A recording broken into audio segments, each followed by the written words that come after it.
ST कामगारांच्या 55व्या अधिवेशनात शरद पवार यांनी हजेरी लावली आणि त्यांनी सरकारवर, परिवहन मंत्र्यांवर जोरदार हल्ला केला.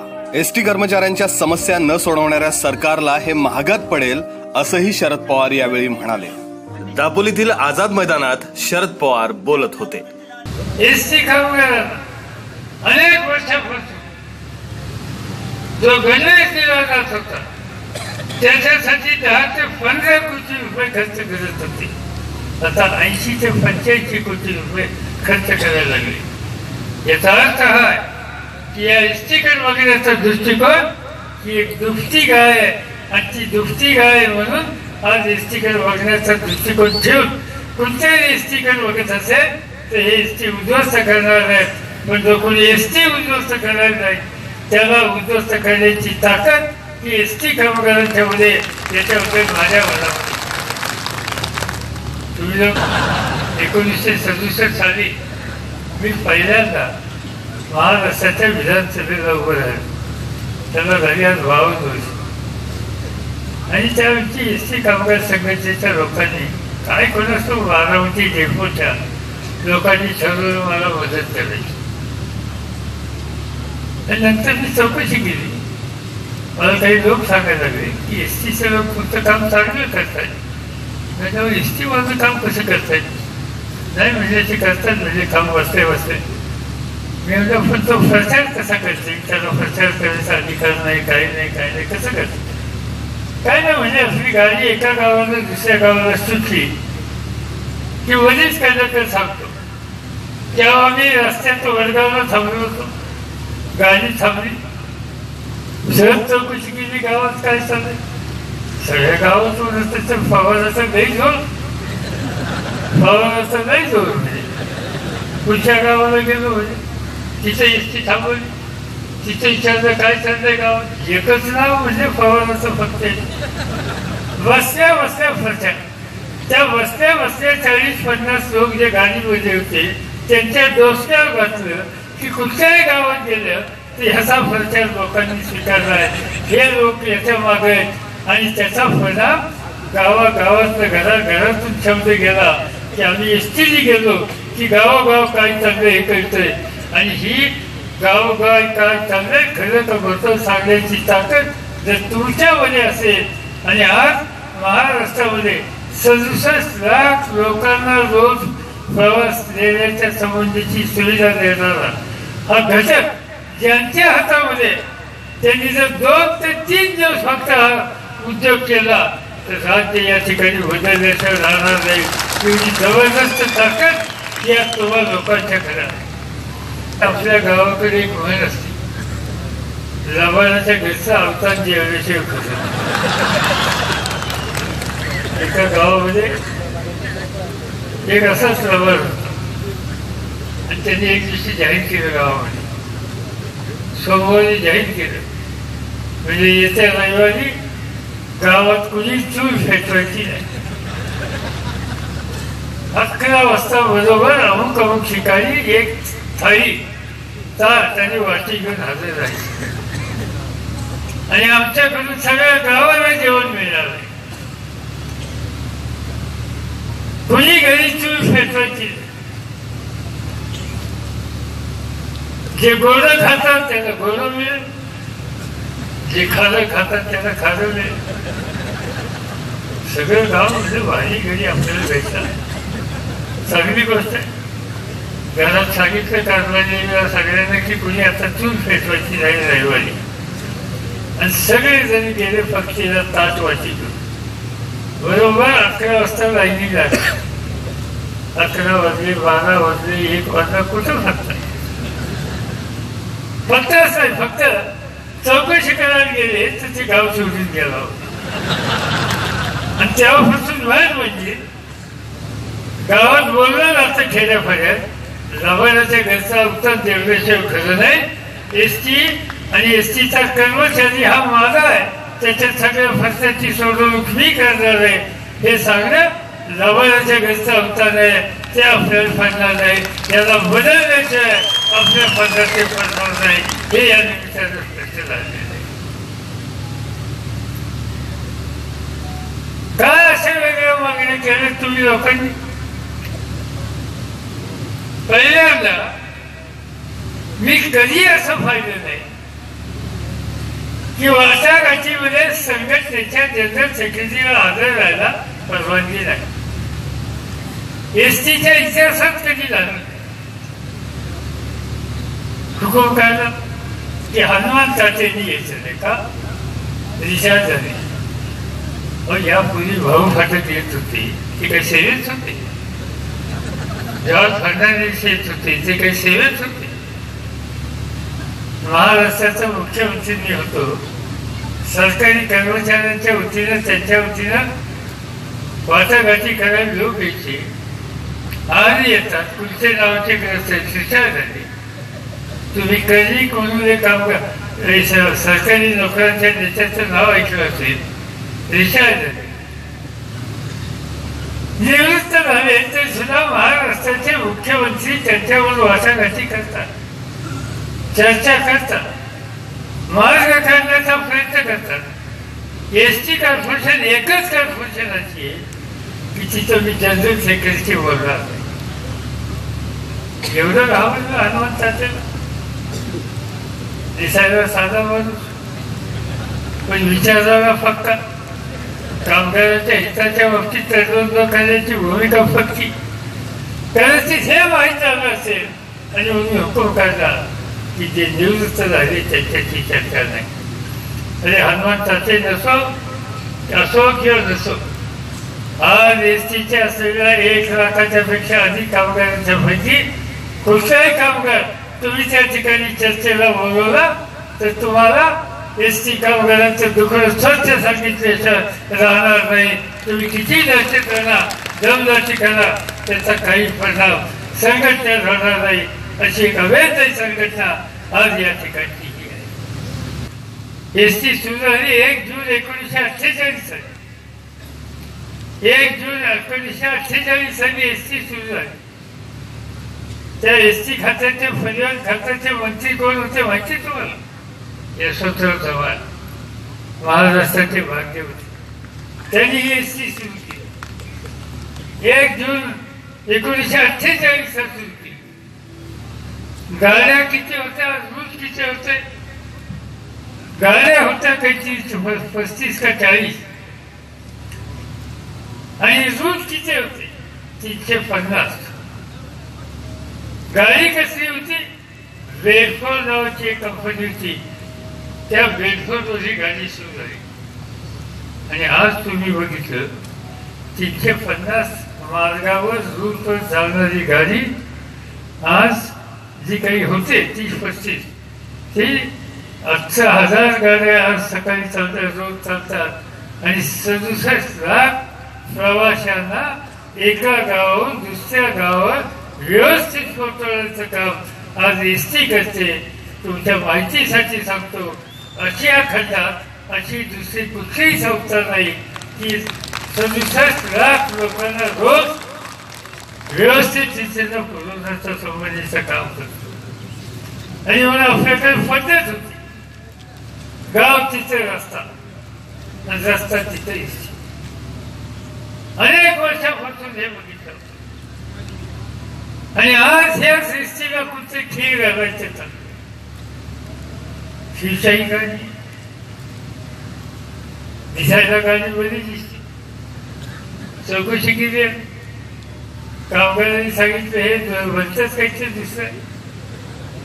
आजपर्यंत एसटीने घेतलेल्या प्रत्येक गाड्या ज्याला लाल फळी म्हणतात ती एसटी महामंडळाच्या मालकीची होती.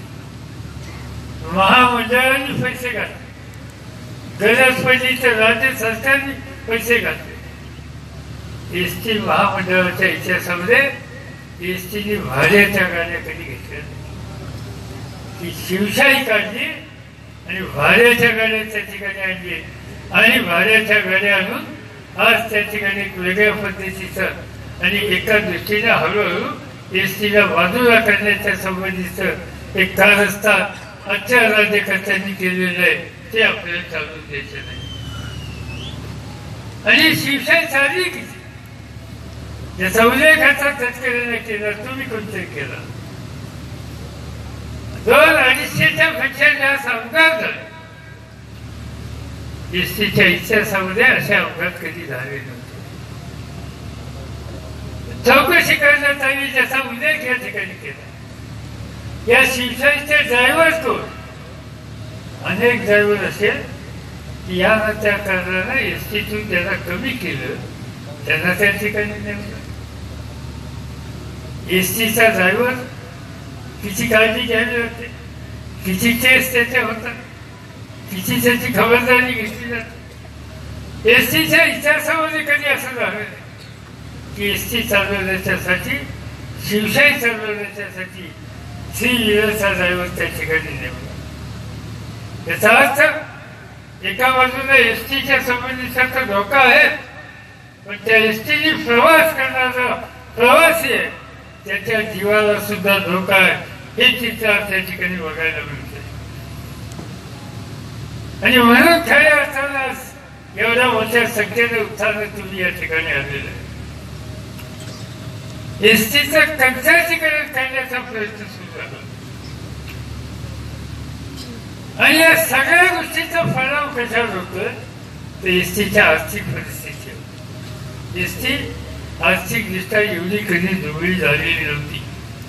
आज या ठिकाणी या राज्यामध्ये आणि दिल्लीमध्ये जे काही निर्णय घेतले जातात त्या निर्णयानुसार खाजगी गाड्यांना सरसकट परवानगी देण्याची भूमिका ही त्या ठिकाणी स्वीकारलेली आहे. आणि याचा परिणाम हा एसटी आर्थिकदृष्ट्या संकटात निघेल. आणि एसटी महामंडळासारखा उपक्रम जो लोकांच्या विश्वासाला पात्र ठरलाय, गेले अनेक वर्ष सेवा करतोय, तो मोडीच निघाल्याशिवाय राहणार नाही. यावेळच्या अधिवेशनामध्ये 2 गोष्टी मला दिसतात. एक, या संघटनेच्यासाठी प्रचंड ताकद तुमच्या पाठीशी उभे करणारे 2 ज्येष्ठ नेते आज आमच्यामध्ये नाही. एक जॉर्ज फर्नांडिस आणि दुसरे भाऊ फाटक. अनेक वर्ष मी बघतो एसटी कामगारांचा प्रश्न आल्याच्या नंतर भाऊ आले नाही असं कधी घडलं नाही. योग्य मार्गदर्शन केलं नाही जॉर्ज करून असं कधी घडलं नाही. या अधिवेशनामध्ये या दोघांची उपस्थिती नाही ते आपल्या सगळ्यांच्याच राहिलेले नाही. दुसऱ्या एक अधिवेशनाचं वैशिष्ट्य मी बघतो. मला तुम्ही कोल्हापूर अधिवेशनावर होतो, रत्नागिरी जिल्ह्यामध्ये अधिवेशन होतं तिथं होतं, औरंगाबादच्या अधिवेशनावर होतो, अहमदनगरच्या अधिवेशनावर होतो, नव्या मुंबईच्या अधिवेशनावर होतो. अनेक अधिवेशने तुमच्या सगळ्यांची झाली. आपण अगत्यानं मला बोलवता आणि त्याच्यामध्ये मी सहभागी झालो. तुमच्या पाठीशी जी काही ताकद उभी करता येईल ती करण्याच्या संबंधीचा प्रयत्न केला. पण आजचं अधिवेशन मला वेगळं दिसतंय आणि ते वेगळं असं दिसतंय. कुठं मंडप नाही, मंडळी उघड्यावर बसली. महाराष्ट्रातला एक सुद्धा तालुका नाही की तिथं लोक आले नाही. बहुतेक महाराष्ट्रातल्या सगळ्या गावचे लोक या ठिकाणी आहेत. आणि त्याही पेक्षा गेल्या काही वर्षामध्ये या राज्याची सूत्र बदलण्याच्या नंतर पहिल्यांदा एसटीच्या इतिहासामध्ये, महाराष्ट्राच्या इतिहासामध्ये मंत्री आणि एसटीचा चेअरमन एक झाला. आणि तो एक झाला त्याचा जो अनुभव तुम्हाला आला त्या अनुभवाला तोंड देण्याच्यासाठी आजचा तुमचा उत्साह यापूर्वी मी कधी पाहिला नव्हता एवढा उत्साह वाटतो. ठीक आहे, तुम्ही अन्याय केले करणार, पण एसटी कामगाराला त्याची फिकीर नाही. एसटी कामगार संघटित आहे आणि ही संघटित शक्ती जोपर्यंत शांत आहे तोपर्यंत कसल्या प्रकारची चिंता नाही.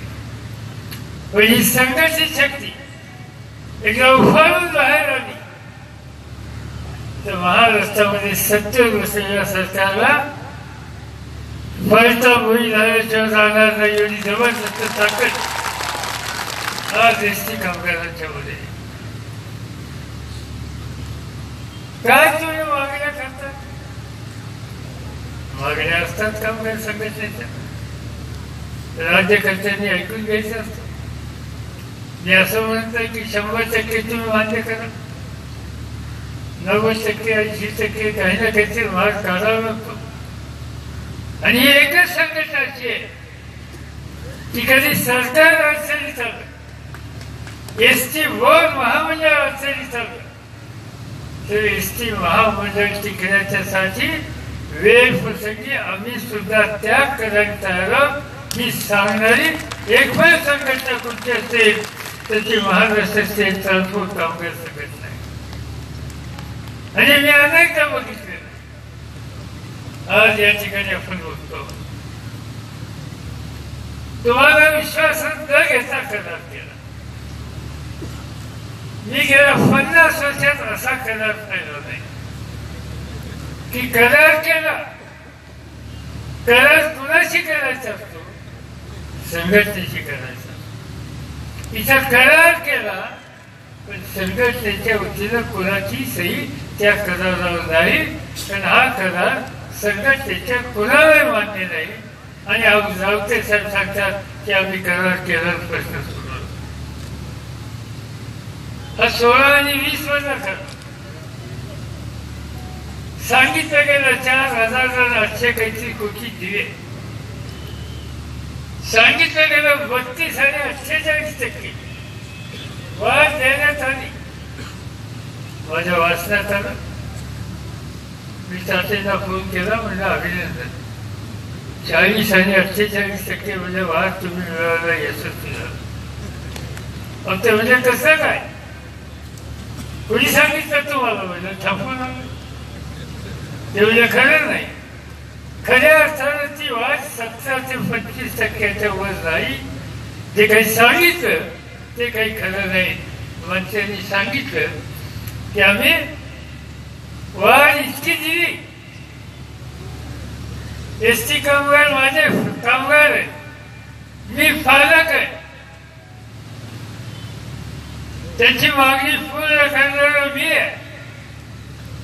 मंत्री झाले त्यावेळी सुरुवातीला त्यांनी सांगितलं की कामगारांच्या हितासाठी, एसटी वाढवण्याच्यासाठी, एसटी जगवण्याची माझ्याकडून पूर्ण करणारं मदत. कुठे गेले? तर ते सेनेकडे गेलो. म्हणजे तुमची गमतीची गोष्ट. 30-35 वर्ष त्यांना पदाधिकारी म्हणून तुम्ही सांभाळलं, ज्यांना सन्मान दिला, ज्याला ताकद दिली, ज्याला प्रतिष्ठा दिली, त्या माणसांनी एसटी कामगारांच्या समोर नवीन प्रश्न झाले असताना आपलं घर सोडायचं आणि भरतीशी संसार करायला जायचं. गेल्या वयात गोष्ट आता ह्या वयात ते करायला लागले आणि सांगायला लागले लोकांना की मी जिथं गेलो तिथं फार चांगलं आहे. म्हणजे या नव्या संघटनेत म्हणजे भयंकर चांगली परिस्थिती. जाऊ द्या. त्यामुळे जी व्यक्ती संघटनेमध्ये फूट फाडण्याच्या संबंधीचं काम करते त्या व्यक्तीला एसटी कामगार कधी योग्य प्रकारे धडा शिकवल्याशिवाय राहणार नाही. ही संघटना भाऊ फाटकाची संघटना आहे. ही संघटना जॉर्ज फर्नांडिसची संघटना आहे. ही संघटना हनुमंत तातेची संघटना आहे. ही संघटना पंडित शिंदेची संघटना आहे. आणि ही संघटना महाराष्ट्राच्या जनतेला एक प्रकारची सुविधा देणारी, इतिहास निर्माण करणारी अशा प्रकारची संघटना आहे. आणि म्हणून आज या संघटनेच्या संदर्भात जे जे प्रश्न उपस्थित केले त्यांच्या प्रश्नाच्या बाबतीत हे राज्य सरकार आणि एसटी महामंडळ जर योग्य पद्धतीने पाऊल टाकत असतील तर मी आपल्याला खात्री देतो गेल्या 40 वर्षामध्ये ज्या ज्या वेळेस संकट आलं आणि ज्या ज्या वेळेस तुमचे पदाधिकारी आमच्याकडे आले त्यावेळेला आम्ही ताठ मानेनं त्यांना जाता येईल याची परिस्थिती निर्माण केली, त्यांच्या खर्चाची सोडवणूक केली. आज आलेल्या संकटात सुद्धा तुम्हाला मदत करण्याच्या बाबतीत व्यक्तींची सुद्धा कमतरता पडणार नाही हा विश्वास या ठिकाणी मी देतो. काही त्याची चिंता करू नका, थोडी अडचण आहे. आता आचारसंहितेची भानगडी मुख्यमंत्री सांगतील आचारसंहिता आणि आचारसंहितेत काही करता येत नाही गोष्ट मला माहिती आणि मुख्यमंत्र्यांची मला काळजी वाटते. पण त्यांनी नागपूरला काही बैठक झाली, नागपूरला अधिवेशन झालं, मुख्यमंत्र्यांनी काही सांगितलं होतं. 7वा आयोग देण्याची घोषणा केली होती का? आयोग 7वा कुणाला देतात? सरकारी कर्मचाऱ्यांना. याचा अर्थ एसटी कर्मचारी सरकारी कर्मचारी आहे हे अप्रत्यक्षपणानं मुख्यमंत्र्यांनी त्या ठिकाणी सांगितलं. किती दिवस झाले अधिवेशन? कधी झालं? अरे बापरे, 3 वर्ष झाली. 3 वर्षात सांगितलेला शब्द तो अजून पाळला नाही. काय माहिती नाही, या गणेशा असंच आहे. जाईल तिथे वाटत ते बोल. 5 वर्षापूर्वी बारामतीला आले, धनगर समाजाच्या लोकांची मागणी होती. तिथे गेले आणि धनगर समाजाला सांगितलं की आमचं सत्ता आमच्या हातात सरकार येऊन द्या. सरकार आल्याच्या नंतर 8 दिवसाच्या आत तुम्हाला आरक्षण देतो. 5 वर्ष होऊन गेली, आरक्षणाचा पत्ता नाही. 3 वर्षापूर्वी तुमच्या अधिवेशनाला आले, 7व्या आयोगाच्या घोषणा केली, अप्रत्यक्षपणानं तुम्हाला सरकारी कर्मचारी मान्य केले, अनेक आश्वासनं दिली. पण त्या आश्वासनाचं कुठले आश्वासन हे पुरं केलं नाही. याचा अर्थ स्वच्छ आहे की त्यांचं बोलणं त्यांचं वागणं हे सुद्धा लबाडाच्या घरचा होता. आणि म्हणून आज महाराष्ट्राची सूच अशा प्रवृत्तीच्या लोकांच्या हातात येत असेल तर तुम्हाला मला आणि महाराष्ट्राच्या जनतेला एक जागृत करून आपल्याला एक नवीन चित्र महाराष्ट्रात निर्माण करण्याच्या बद्दलची काळजी घ्यावी लागेल. आणि त्या घेण्याच्या मध्ये तुम्ही सगळ्यांनी जर ताठ मानेनं विचारानं आणि सामुदायिक शक्तीनं जे काही तुम्ही पाऊल टाकाल ते पाऊल महाराष्ट्राला एक नवीन दिशा देण्याशिवाय राहणार नाही. आणि त्या दिशेच्यासाठी आपण तयार राहा. आम्ही तुमच्या पाठीशी आहोत, आजपर्यंत होतो, आज आहोत आणि इथून पुढे सुद्धा राहू हा विश्वास या ठिकाणी देतो. आणि माझे 2 शब्द संपतो. या मेळाव्याला राज्यभरातून 35,000 एसटी कर्मचारी सहभागी झाले होते. मुश्ताक खान, माय कोकण, दापोली.